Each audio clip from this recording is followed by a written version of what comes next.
Alright, y'all. As you can see, of course, still got the same clothes on.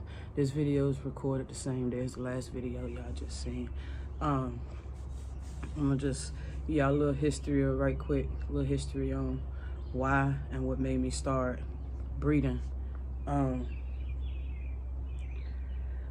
My original passion, well, I had two passions growing up. It was cooking and animals, dogs. Back in 2015, there was a really tragic incident that happened to me, and a lot of y'all, like I said, who watch my YouTube videos, I'm at my Instagram page or whatnot, y'all probably already heard this story, but I'm gonna touch on it again. Back in, I think it was July 16th of 2015, I was shot in both my legs. I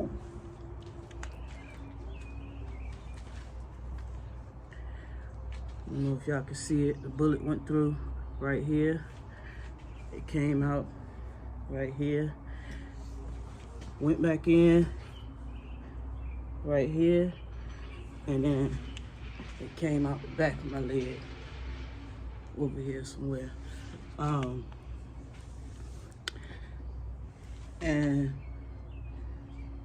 in my left leg, it was just a flesh wound. My right leg, it shot up my femur bone. I had two surgeries done on my right leg. They put an X-Fix on the side of my leg. Let's see if I can try to see. They put an X-Fix on the side of my leg right here. Y'all can see this real quick. Yeah. It had a big ass fucking rod, some type of pole or something attached to my fucking leg. And these are the four holes, four wounds that left behind. They had to cut me open right here. I don't know if y'all can see it. They had to cut me open.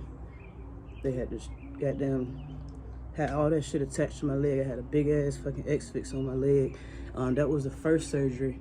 And when they took that out, they cut my knee open and put a rod in my leg. So now I got a rod in my leg from my knee all the way up to here with screws. I got fucking two screws right here, and then two screws down by my knee. So with that being said, once I came out of surgery and I came back home and stuff, and I began to walk, and I started applying for jobs and shit like that, I realized that my body not the same no more. Because not only did I get shot on July 16th of 2015, July 21st, they released me from the hospital with this big ass rod in my leg. I couldn't even put my clothes on, with this big ass X-Fix on the outside of my leg. And the 21st of that month, I woke up and I couldn't breathe. I had blood clots in my lungs and shit. I woke up, couldn't breathe. I was in the hospital from July all the way towards the end of August. And by the time they released me from the hospital, they had already done my second surgery. So when they released me after my second surgery in August, my whole apartment complex was set on fire. You know what I mean? My whole entire apartment complex was set on fire. I was on the 3rd floor. The day I was released from my surgery, about 2-3 o'clock that morning, that's when the fire happened. You know what I mean? I couldn't even, like I said, I was on the 3rd floor. It was me and two other women. One of those women was my ex-wife. She, the first girl that jumped out the window, when she jumped out, like, she didn't even brace herself. Like, it wasn't funny back then, but now when I think about this story, like, it's just a little funny now.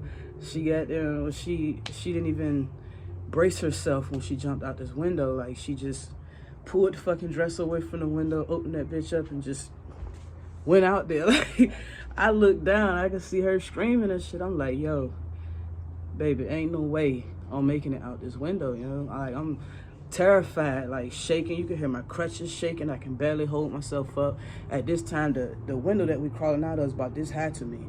So I couldn't even take baths at the time. I couldn't even lift my legs high enough to get in the tub. So I'm already thinking, like, how the fuck I'm supposed to get out this damn window? Goddamn, my wife at the time snatched my crutches from me. She was like, I'm not leaving you in here. I'm not leaving you in here. She threw my crutches out the window. She was like, come on. I don't even remember how she did it, but she got me out that window. She was holding me. I'm hanging from the window like this, hanging, and she was like, baby, I gotta drop you. I was like, all right. Shit. I was like, Jesus, take the wheels. My last words before she let me go. I swung my legs forward and I just let go. Boom, hit the ground, hit this big ass AC fan unit shit. All us dropped on that when we came out. And at the time when I was coming out the window, it happened so fast, but in slow motion. I don't know if that makes sense, but it happened so fast, but it felt like slow motion. At the same time I'm coming out, my next door neighbor's throwing his babies out. Another lady just throwing her kids out. She 8 months pregnant. And I hit the window. When I hit the ground, nothing happened to me, like nothing. My wounds won't reopen. I wasn't bleeding internally or nothing. This was the only, right here, this, y'all can't see it. I tried to cover it up with a tattoo, but it's still a knot right here from that incident in my leg. That was the only thing that happened to me. And when my girl came out the window, she was one of these numbers, and it looked like slow motion. So when she hit the ground, boom, got to the hospital. She had broken her tailbone, had broken her wrist. She had broken fragments in her face. The babies that was thrown out the window, they was good, nothing wrong with them. The lady that was 8 months pregnant, when she jumped out the window, she almost lost her baby. Thank God, you know, the baby made it. There was a lady in the front of the apartment complex. When she jumped out, she hit the ground so hard, like she started bleeding from her pelvis. Like, that night was a fucking movie, yo, like, real shit. So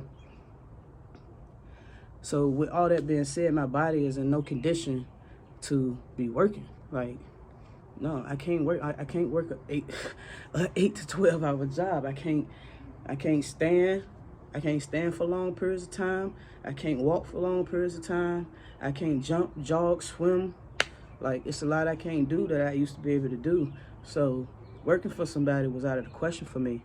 Like I said, my first passion was cooking. I wanted to own a restaurant. I wanted to do a food truck, you know what I mean? And being that my passion was cooking, even if I did start a restaurant, I wanted to be the one in the kitchen, you know what I mean? So being that I can't, you know, do all this standing and moving around too much, I was like, fuck it, you know? Fuck the restaurant shit, fuck the food truck shit. Started researching bullies. I even had to do my own physical therapy because the Medicaid and stuff out here, they wasn't trying to give me the proper Medicaid that I needed to get physical therapy. So I actually had to look up on YouTube how to do my own fucking physical therapy, you know? So did my own physical therapy. Once I began to walk, I applied for my first job. Tried that out. That didn't work out for me because of my issues. So yeah, so I did my research on the bullies, you know what I mean? Bought my first one, bought the second one. It became an addiction.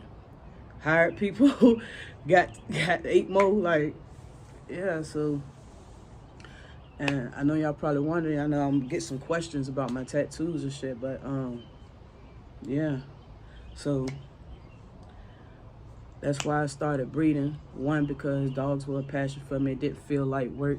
I could sit down and take a break when I needed to. You know what I mean? It doesn't feel like work to me. So on that real quick, so well, about my tattoos, this was my very first tattoo. I was a teenager. My daddy told me I had to get it somewhere it couldn't be seen. It's a Fantasia Mickey Mouse. This was my second tattoo. This is my grandma Mabel, passed away. This is my third tattoo. Father, forgive me. And then I got addicted to tattoos. It's my daughter's name right here. I had my other daughter's name right here. But y'all can't see, I got a cover-up tattoo because the dude that did it originally fucked up my daughter's name. So I tried to put a tattoo over it. The dude that did the cover-up fucked that up. So I'm like, ah, damn. So then this one is Rello. You got Rello right here. Halo right here. Duchess right here with the Dutch Master Bullies. DM2K19 Bullies with Duchess. I mean, let's see. That right here is Survivor with the bullet going through. As y'all heard the story. Y'all just heard the story. That say Survivor with the bullet going through. This tattoo right here on this arm, this whole sleeve, it represents that night. The time is set for the time is set for 7/16. That's July 2016. The thunderstorm, the angel, the hourglass. I felt like time slowed down for me. I felt like time stopped for me. You know, gave me a chance to catch up. You know, the stairs represent all the obstacles and stuff I had to go through to get where I'm at today. Yeah, I got more tattoos coming. That's my girlfriend right there. She'll never leave me. With the blunt. But yeah, for y'all who was wondering what made me start breathing, there you go. That's the harsh story of my background. That damn night was a movie, yo. Like, the night I got shot, I wasn't doing nothing wrong. I wasn't bothering nobody. I was standing outside smoking me a cigarette. Next thing I know, one shot left me with 4 holes. Fuck. Like, and the crazy thing about it is I wasn't scared. I didn't cry. Like, you don't have, when that gun go off, you don't have time to be scared. You know what I mean? You don't have time to react. I heard it and I tried to run and I collapsed. I was the one hit. So there's that. There's the background story. What made me start breathing. It's the only thing that I love to do that don't feel like work. You know? So there y'all go. There you got it. Love my dogs. I believe in my dogs. I believe in my camp. I mean,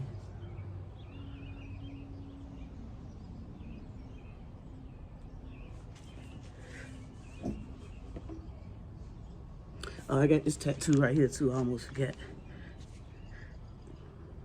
This is actually a cover-up tattoo. It's an elephant. It was a cover-up tattoo. Me and my wife had the same tattoo. I had to get that covered up because that shit's dead now. But anyway, y'all know what it is. It's daytime, bitch.